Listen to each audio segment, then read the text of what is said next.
Welcome back. Today's lecture is on ethical egoism.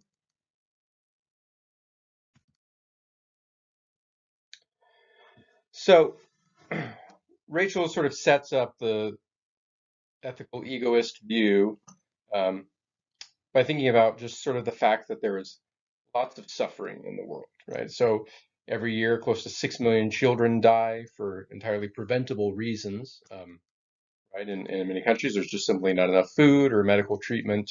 Um, in that area, even though there's enough to go around, right, in general. It's just usually for political or other reasons, economic reasons, they don't get to those people. Meanwhile, we're over here in one of the richer countries in the world, right, spending money on things we don't really need, like movies, smartphones, eating out, right? We encountered these issues when we talked about utilitarianism and um, the fact that, we do lots of things to give us sort of little bits of pleasure that could easily sort of be used to sort of greater effect, right, for other people, in fact, to save lives, right? So, how are we able to handle that psychologically, right? Shouldn't we all sort of feel compelled to donate whatever extra money we have if it's a case of like a child dying or not, right? Um, do you really in your heart think that your luxuries, right, your smartphone is more important than someone else's life? Um, you would probably say no, right? You would probably admit that, yeah, you ought to do more to help.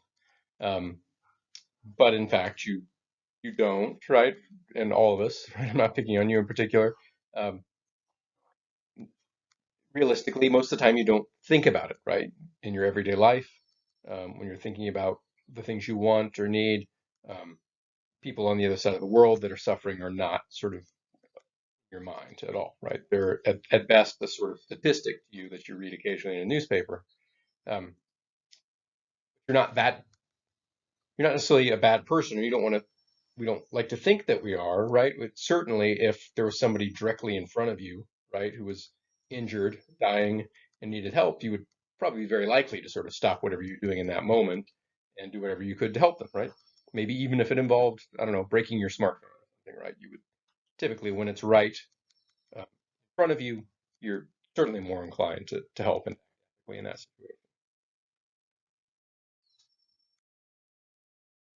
So, regardless of the fact that, yeah, okay, we do go through our lives, right, doing lots of things where we treat ourselves as sort of special compared to sort of other people.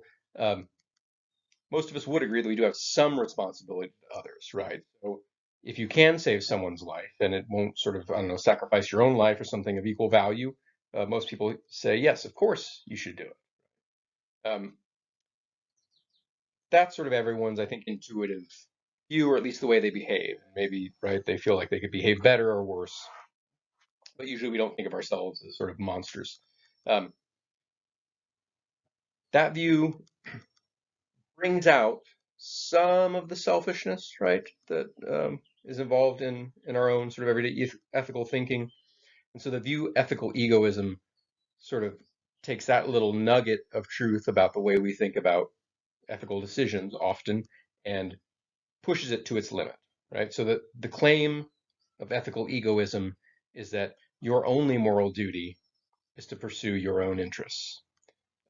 So for the ethical egoist, you have no responsibility at all to save someone else's life, unless to do so would somehow also be in your interest, right? So it makes sense of why, if ethical egoism were true, it would make sense of why you don't feel compelled to, right, not buy a smartphone and instead spend that money saving someone's life.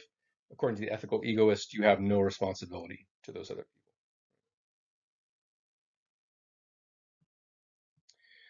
Within sort of, so ethical egoism should be distinguished from a superficially similar claim. So we can call the ethical egoism, again, it's a normative, it's an ethical, right, theory, and it's the claim that we should pursue our own interests, that to do so is the right thing to do. Um, there's another claim that sounds similar, but is actually quite different, which we can call psychological egoism. And that's the claim that, as a matter of fact, humans always do pursue their own interests, right? So it's sort of, again, this descriptive normative distinction that we've been making throughout the whole course. Psychological egoism is a descriptive claim about what is the case. Ethical egoism is a normative claim about what should be or what ought to be done. Uh, it's called psychological egoism because it's a descriptive theory of human psychology, right? Of the motivations for our actions. So even though it's a descriptive theory, sometimes um, descriptive facts do have ethical implications, right? So, for example, if it's true that people never act altruistically, and here, if that word is unfamiliar, altruistic just means unselfishly. Um, so, if it were true that everyone always acts selfishly as a matter of fact, then it would sort of be pointless to have an ethical theory that says, well, what we ought to do is to act selflessly or altruistically, right? Might even be sort of true in some abstract sense, but is going to be sort of useless for human beings in conducting right their affairs if we're psychologically incapable of acting altruistically. Um, so even though it's not strictly speaking a normative theory, it's relevant, and so it's worth investigating. Is psychological egoism true? Right? Do people always act selfishly in their own interest, or is it ever the case that people act from purely unselfish motives?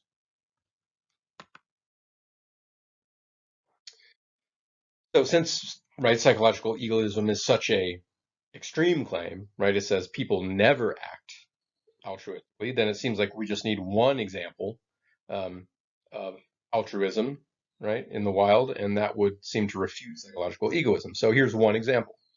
Uh, in 1939, this is during World War II. A lot of our examples are from World War II, I think, because the moral right questions are so sort of like clear to us now in retrospect. Like right, Nazis are just morally bad, right? Um, so this man Wallenberg, a Swedish man, he decided to leave Sweden where he was safe. Right, Sweden was not under attack by Germany, and instead moved to Nazi-occupied Hungary to do what he could to help the Jewish people, right, who were being persecuted. Um, Now, as most of you probably know, right, in World War II, Hitler was sending Jewish people to concentration camps where they were sort of imprisoned, treated very badly, and in large numbers just murdered. Um, so this man Wallenberg, he arranged Swedish protective passes for many Jews that were sort of like passports that allowed them to sort of get out of Hungary and over to Sweden. Right? Um, right. Often he risked his life, right? Literally, often just sort of like putting himself between a Nazi gun and a Jewish person in order to try and save their life. Um, Ultimately, right, Wallenberg sort of vanished and he was not heard from again, and it is presumed that he was eventually killed by the Nazis.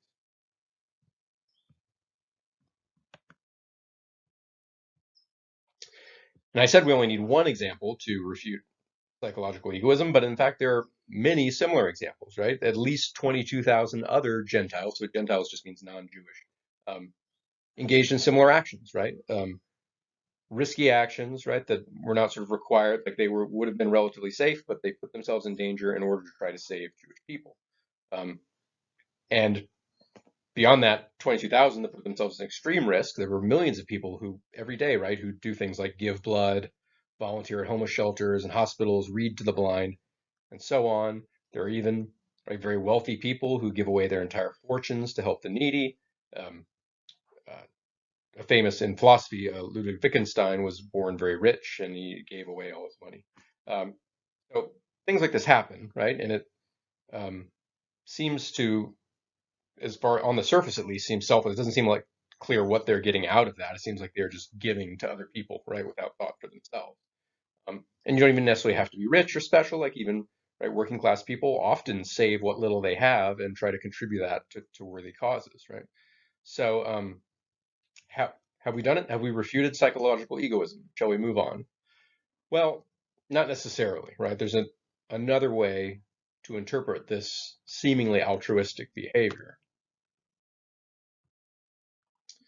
Um, so one way to interpret this behavior is just say, well, we always do what we want, right? And that's probably that is consistent with psychological egoism. So, for example, um, Wallenberg left Sweden, went to Hungary to help Jews, right?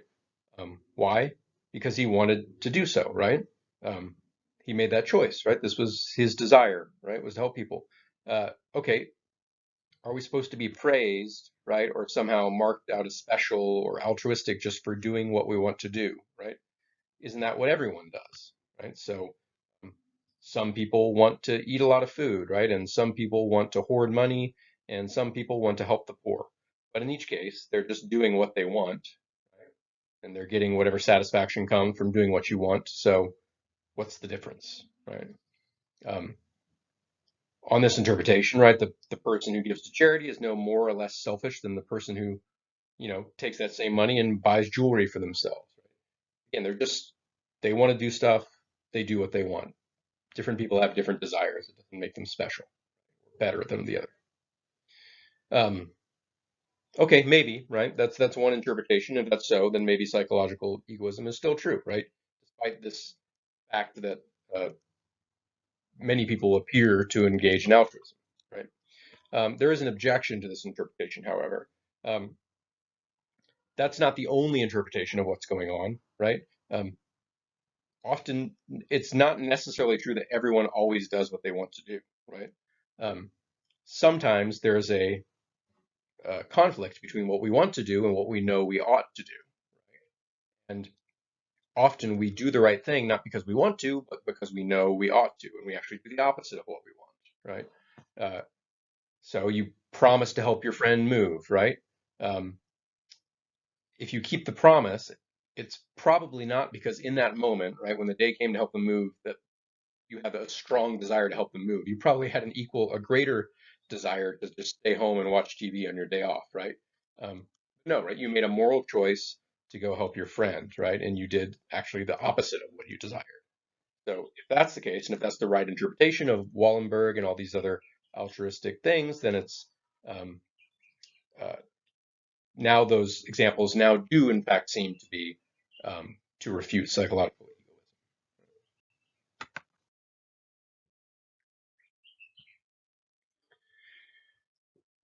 Okay, but while we're sort of speculating and interpreting this behavior, um, is it the fact that uh, you want to do one thing, but you know that you ought to do another, so in fact you do the opposite of what you want to do? Or is it just that you want to do the right thing, right? And you know what the right thing is, and you have a stronger desire to do the moral thing, and so you're still doing what you want, right? Even if you have sort of multiple desires competing, your strongest desire is to be good. And so you do the good thing. So now we're back to you're just doing what you want. Um, and now we have a response. So notice we have a deep sort of what we call a dialectic here, a back and forth. Here's psychological egoism. Here's a response to it. Here's the egoist response back. Here's the response to that response, and so on. It can be hard to keep these straight in your mind, right? But also, it's very useful for coming up with paper topics. If you can follow this sort of tennis match back and forth, often when you get to the bottom of it, that's where the opportunities for new ideas for papers are, right? Okay, so finally, objection to the claim that, well, look, if you're doing the moral thing because you want to do the moral thing because you want to be good, so you're still doing what you desire, right? Um, One response could be, okay, sure, but like that's the whole point, is that a good person has good desires, right? And you can sort of work and train yourself to have good desires. And being moral is in part a matter of having the right kinds of desires, right? It's not easy to have the right kinds of desires. It takes actually a lot of effort, a lot of deliberate, um, right, self-improvement. So doing something because you want to do it is not necessarily an easy thing, right? And it doesn't put you on the same plane as someone who just eats food and gets drunk all day, right? Because they want to do it. If you're helping the poor and putting your life at risk, you want to be moral, um, that is to be commended. Right? It's not necessarily consistent with psychological egoism in any simple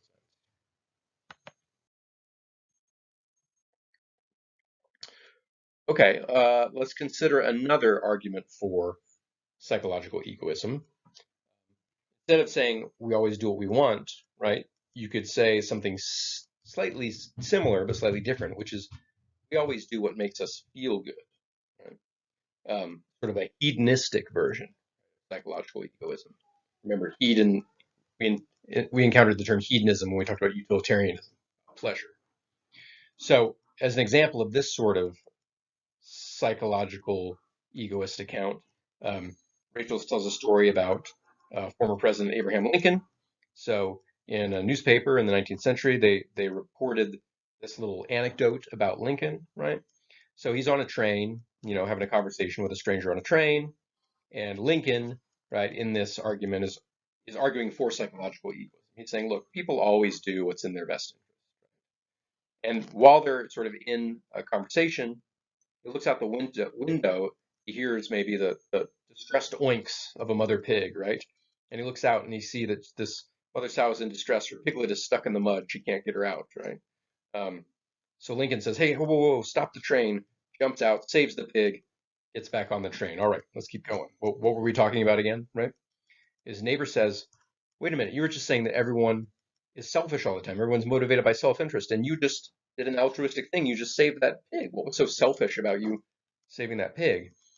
And Lincoln says, oh, no, no, that was in my self-interest. I wouldn't have been able to get any sleep thinking about that poor piglet. So I rescued it to save myself, right, from having to worry about it, right?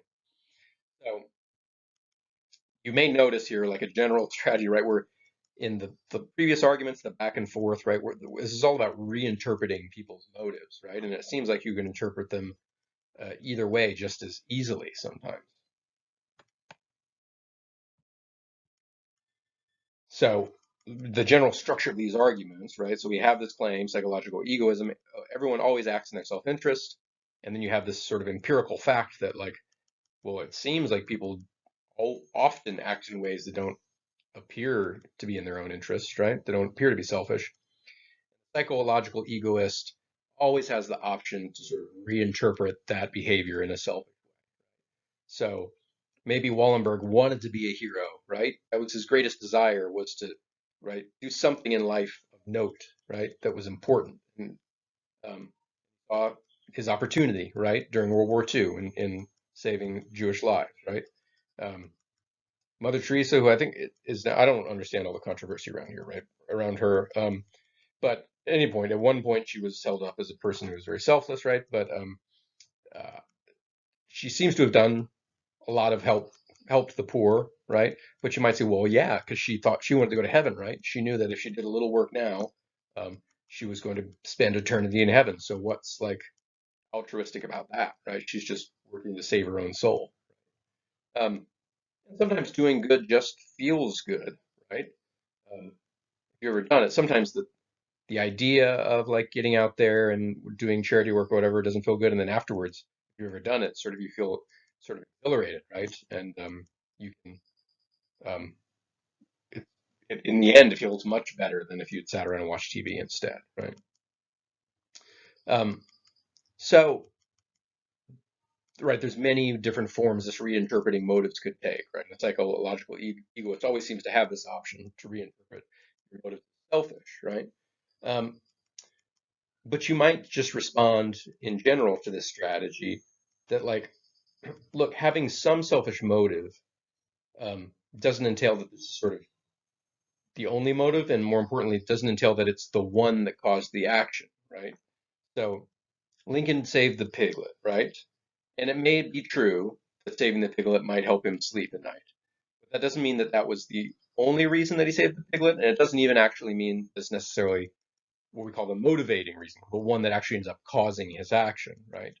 So we can have lots of reasons for our actions, and really the relevant one is like what caused the action, and the opponent of psychological egoism can always say, well, right, the the motive that caused the action was um, a motive to do the right thing. So it's kind of not clear that you can come to any sort of conclusion either way on these. It's really open to interpretation. But what you might, so it might be helpful though. So just instead of sort of the Wallenberg example, right, where it's open to a lot of interpretation, could we find some sort of altruism that is clear it's without any sort of selfish motive, right? Um, and maybe so. So here's an example of the sort of thing that might qualify is just pure altruism without any thought for the self whatsoever, right? So this happened in 2007. This gentleman up here, Wesley Autry, he's in the subway in New York, I believe, and sees someone fall onto the train tracks. So in a split second, he leaps out in front of the train, pulls the person to safety just in time, right? Risking his life, but in the end, saving them. And so people asked him about his motivation, right? So this generated a lot of sort of interest, right, for a moment in newspapers and so on, right? So he was interviewed, and when people would ask him, "Well, what was going through your mind in that moment?" He says, nothing really. Like I wasn't thinking about anything. I saw someone who needed help, and I sort of sprung into action, right? Um, he didn't really have any time to consider all the details, right, or to think through his motivation. It seems like at most, like he saw person needs help, boom, I help, right? Um, there wasn't really any sort of complex psychological time or thought time to think about yourself, right? Um, and this sort of like I think matches with our own sort of if you want to introspect on how you sort of govern your own life. Um, when we make a decision, it's typically not the goal is not a feeling, right? A feeling of pleasure or a feeling satisfaction. Sometimes it is, right? If you smoke pot, you want to feel good, right? But the majority of the other things we sort of try to attain or the motivations for our actions are sort of objective things in the world. So like we pursue maybe fame or money or whatever, or good grades. Um, and we do that just because we want that thing, right? Of course, those things make you feel good. Um, but typically it's actually sort of a byproduct. Now, the utilitarian might largely disagree with that, I guess, in big picture ethical terms. But again, we're talking psychological terms. What motivates you? Um, I think it's plausible that your motivation is not always utilitarian and you're not always calculating how much pleasure am I going to get out of this thing, right? Or how much general pleasure am I going to produce? You're just thinking, I want that thing, right? Our desires are like pitched towards things in the world, not toward the feelings that we're trying to generate within ourselves.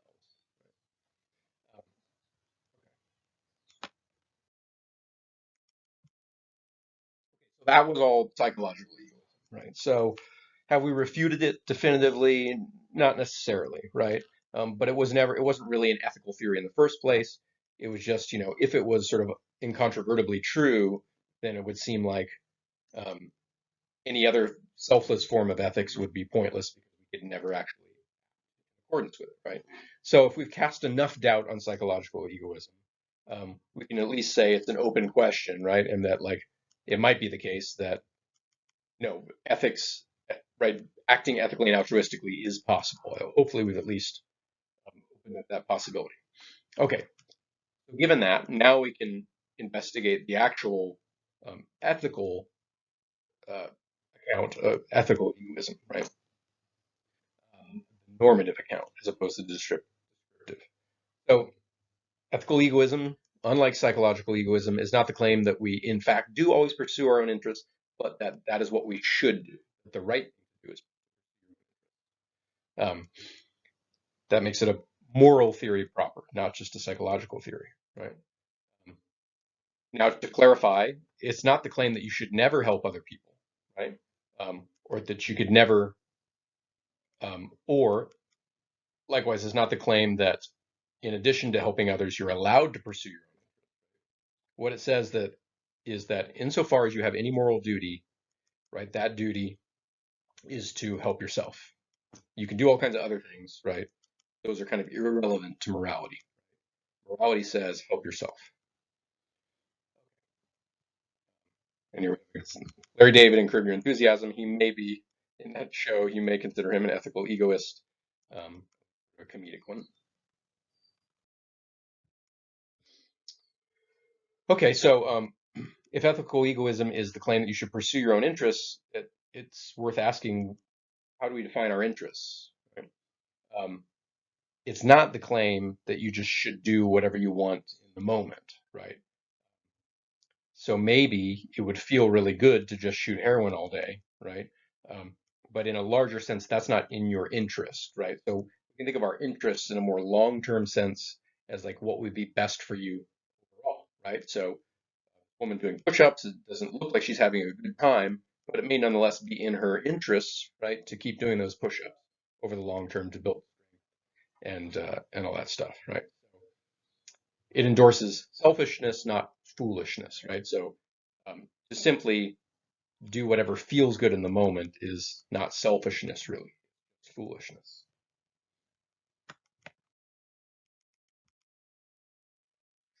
Okay, so here are some. We're going to get into one of three arguments for ethical egoism, right? Before we get into that formal argument, uh, maybe it helps to sort of chip away at our idea that altruism is like such a great thing, or is sort of like the quintessence of morality. So um, this isn't the argument yet. This is just like there's maybe some problems with altruism if you thought that was so great. First of all, you are the best qualified person to pursue your own interests, right? You try to help others, right? You're not as good at deciding what their interests are as you are at deciding your own interests, or as they are at deciding their own interests, right?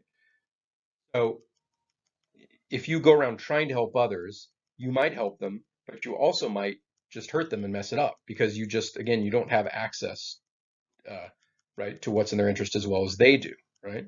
Um, you just don't know anyone else as well as yourself. So really, in the ideal situation, right, every person would be looking out for their own interests on their own life and what's good for them, or so the claim. Number two, um, a lot of the time people don't want you messing around in their business and trying to help them, right? It can often be sort of rude or offensive to presume that you're helping someone else. Again, partly because of number one, hey, I know what's good for me, right? I'd rather you didn't interfere with your own agenda. And then number three, you might worry that treating someone as like needing your charity sort of degrades them, right? Um, wouldn't they feel better about themselves, more confident and happier if they were able to achieve that thing themselves than by having you give it, right? So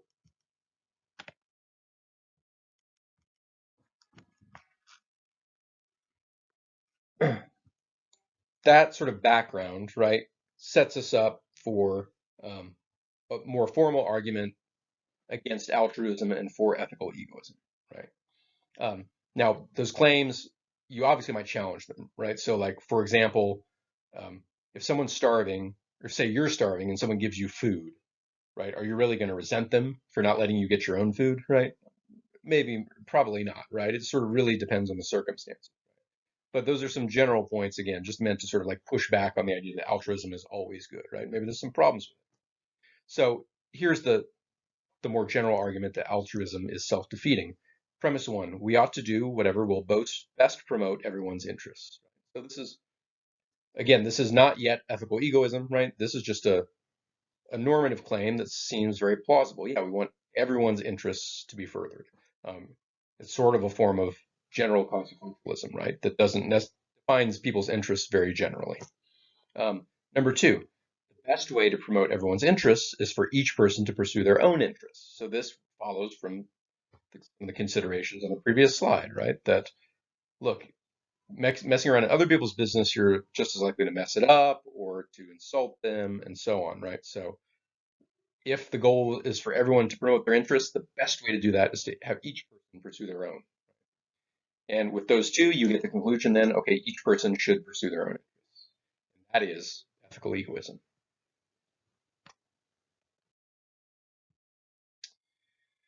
So, I mean, it's not a bad argument, right? It starts with plausible premises and gives you a conclusion of ethical egoism. But if you look at it carefully, you might notice some problems with some of the premises, right? So, uh, one potential problem is premise one seems to assume uh, that the goal of morality is to pursue everyone's interests, right? Um, and it just turns out, right, as a contingent matter of fact in premise two, that the best way to do that is to pursue your own interests, right? So really what's doing all the work here is premise one, and premise one is not an ethical egoist claim, right? So it seems to be, this seems to entail that like if it turned out, right, that the best way to promote everyone's interests was actually to engage in altruism, then ethical egoism would turn out to be false, right? So um, it sort of hinges on like a contingent matter of fact about the best way to pursue people's interests, right? But the moral core of the argument is that everyone's interests matter. And that, at its heart, is not really an ethical egoist approach, right? This is sort of argues for ethical egoism sort of accidentally, right? As a matter of, again, sort of contingent fact that it turns out you're better at promoting interest yourself, right? It's in a sense it's an argument for ethical egoism, but it's a sort of argument that gives away the core of ethical egoism.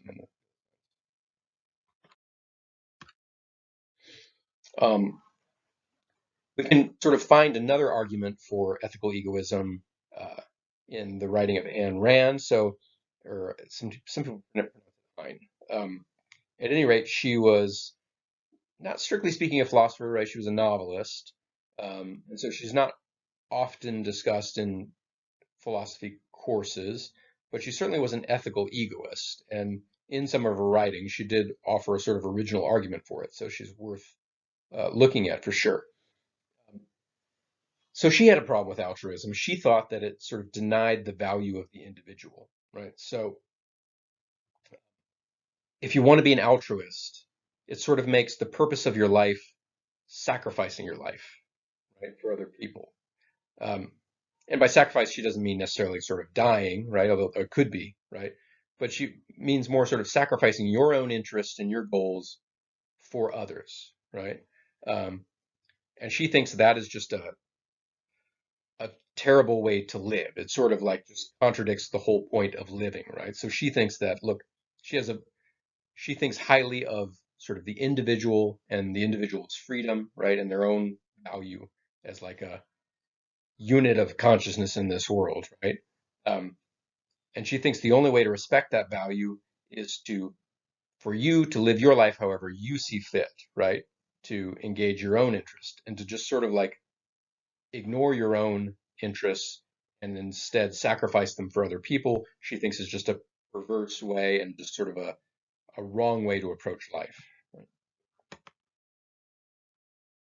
So we could sort of formalize her argument a bit this way.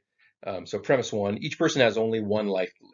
So if we value the individual, we must agree that this life is of supreme importance for all. It's all you have and it's all you are, right? You get one life in this world and that's all you have, right?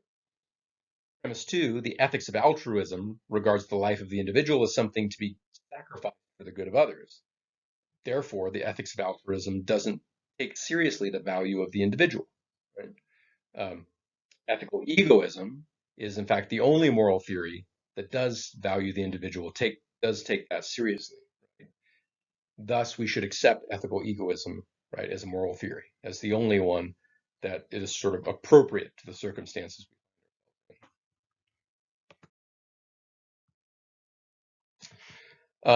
So that's the argument.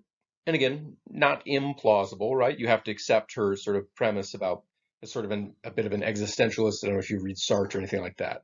Or like you are just a consciousness sort of thrown into the world, right? All you have is yourself and your own life, and then you blink out of existence, make what you want to make of it, kind of thing. It starts with that assumption, right? So, but it's plausible enough, at least to modern folks in the Western world. Right? And if you grant that premise, it's got a certain plausibility, right? Um, but there are problems with the argument if you look at it a little more closely. First of all, maybe you've already noticed it seems to offer a sort of false dichotomy, right? Which is like your choices are an altruism that totally sacrifices all your interests, or an ethical egoism that only cares about yourself, right? And you might think, can I do a little bit of both here, right? That seems to be what our common sense view of morality is that like, um, yeah, I can care about other people. I can also carve out a little bit of room for myself, right? We saw problems with utilitarianism. It was hard to find that balance, right? Utilitarianism seemed to weight it much, sometimes too far in favor of other people, right? But again, our common sense morality says we want this middle ground, right? So She hasn't proven that that middle ground doesn't exist, really. And if some sort of middle ground does exist where you can care about yourself, care about others, and do a little of both, then her argument doesn't work, right? Dichotomy is not, those two choices are not the only ones, right? You can take the middle road. Okay, a third argument for ethical egoism is that it's compatible with common sense morality. Right? So instead of sort of painting it as some sort of radical departure from traditional morality, it's trying to paint ethical egoism as like, hey, this is kind of what we do anyways, right? So this approach argues that ethical egoism is in fact the foundation of what we view as sort of traditional morality. So, for example, thou shalt not steal. Um, what's the foundation of that? Why does that rule exist? Why does it have the weight that it does? Um, because we all want it. It's in all of our own interests, right? Uh, if we all agree not to steal, then I don't have to, right, sleep with one eye open, worried that people are going to take my stuff all the time, right? It's a relatively small sacrifice to make. Okay, I guess I can't steal other people's stuff, but at least, right, I can sleep at night without worrying about being stolen from, right? On the whole, it seems to work to your advantage, right, to accept that moral rule. So it's in everyone's interest not to steal, right? Similarly, like prohibitions on harming other people, right? It means we don't have to worry so much about getting beaten up. Prohibitions on lying allow us to sort of like, you know, buy cars and to like make deals with people and stuff, have jobs and so on. Um, we'll see much more of this when we get into social contract theory, sort of a whole area of ethical thinking on its own, right? This is and we'll see Hobbes again, right? But this is what Hobbes claims is that pursuing your own interests will eventually lead you to the golden rule, right? The best way to protect your interest is to do unto others as you would have them do unto you, right? And you should make this unspoken agreement, and it's in everyone's interest to treat each other, right? Act as if everyone's interests matter.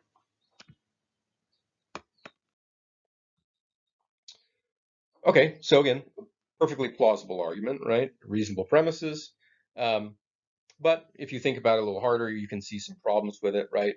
Um, So even if it is broadly true that it's in your own best interests to act according to these traditional moral rules, like don't lie and don't steal, there's going to be exceptions that arise, right? Um, if you can steal or kill or lie and get away with it, that would be in your interest. Right? And so if this is the whole foundation of your morality, then you would have to say that the moral rules apply except whenever you can get away with breaking them, right? And in those cases, it's fine to kill, right? If you never get caught, kill away, right? Um, which then undermines the whole point of this argument, which was to say that ethical egoism um, it accords with traditional morals. Right? It's not such a way out theory. Well, it kind of turns out that it is, right? Anytime you can get away with it, all the old morality is out the window. And it's not entirely clear that self-interest will get you all of the traditional moral rules back either, right? So maybe it gets you back don't steal and don't lie, right? But how is it in your interest to feed starving, right? Well, maybe, right, if you thought you might someday be in the position of starving, then it would make sense. But how realistic is that right now? I probably won't ever have to worry about starvation. In which case, how is it in my interest to feed other starving people, right? Or help a drowning child, right? I can guarantee right now I'm never going to be a drowning child, right? So that time for me is past. So why do I need to help other drowning children, right? That's not in my interest. It's never going to come back to me. So um, it's not right.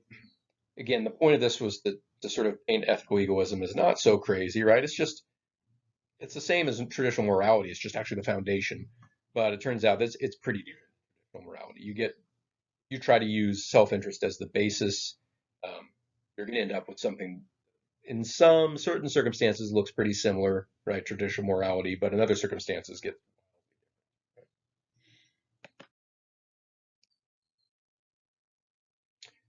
Okay, so those were three arguments for ethical egoism and some critiques of those arguments. Now let's look at some arguments against ethical egoism, right? So one argument is that ethical egoism appears to endorse wickedness, right? So the reason that self-interest sort of has a sounds like a dirty word, right, or has sort of a bad name, is there's all sorts of things that would be in your interest that seem morally despicable, right? Um, and people have done them throughout history, right? People profit off of killing or poisoning children, right? Right, producing products that have chemicals that harm people in horrible ways. Right, ripping off the elderly, right? There's all these phone scams right now. It's in somebody's interest, right, to right trick grandma into giving away her money in a scam, right? Um, and ethical egoism seems to entail that, yeah, if you should do that. In fact, it is a moral obligation, right, for you to rip off the elderly if you can get away with it. That seems terrible, right? Um, and for some people, right, that's just in their gut. Okay, yeah, ethical egoism has to be false then, right? It says it's okay, and in fact, it is morally required of you to do these terrible things if they're in your interest. No thanks, right? Um, now, of course, for sort of an extreme committed ethical egoist, they'd have to say, well, I'm sorry about your sort of tender morality and the way this hits you in the gut, right? But you're just wrong, right? Um, harming others is fine, right? If it's in your interest, right? Just because you have different intuitions doesn't mean it's wrong. Simply, right, deny that any of that stuff is wrong. Profiting off murder, fine. Is it in your interest? It's fine, right? Um, it can be hard to argue with someone, right, who just shares none of the moral intuitions that you have, because as we've seen in this course, a lot of the data by which we test these moral theories is we go with our gut. Ooh, that doesn't seem right.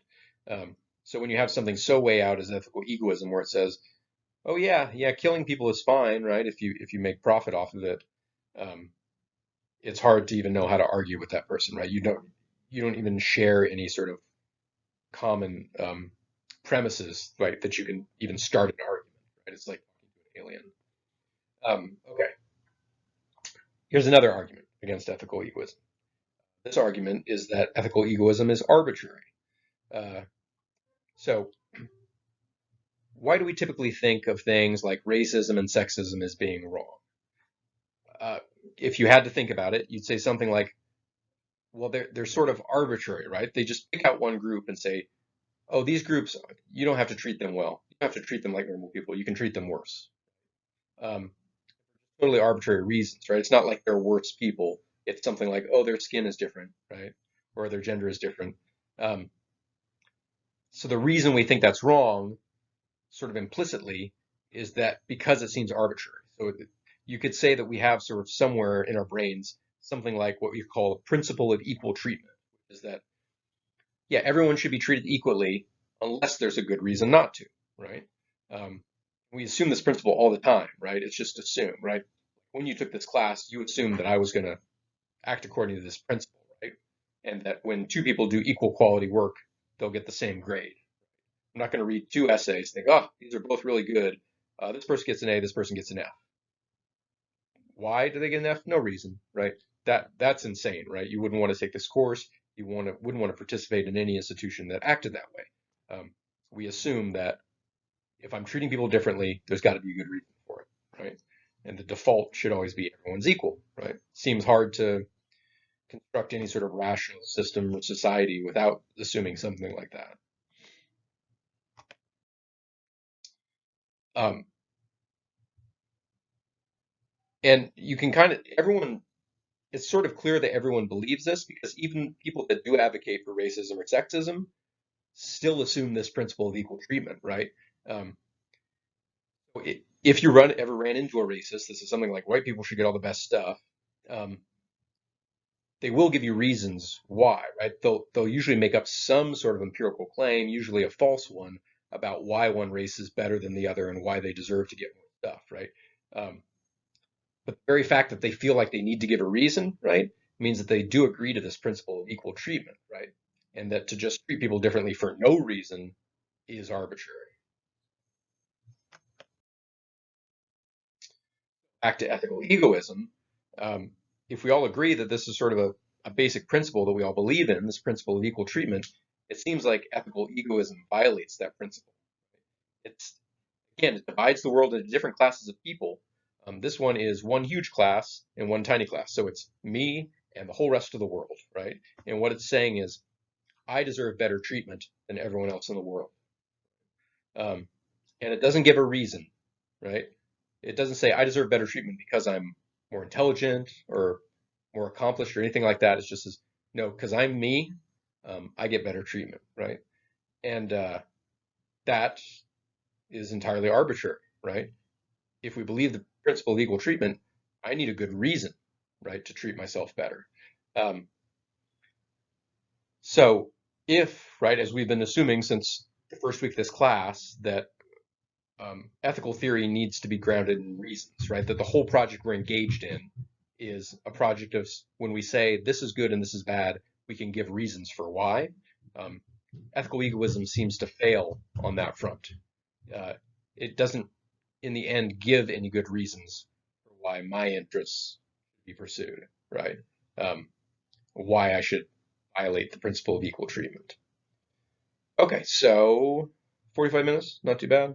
Um, one more, right, lecture this week. I hope you're all doing well. I know um, summer courses are fast. But if anything comes up, please email me, come to office hours, and I will see you in the next lecture.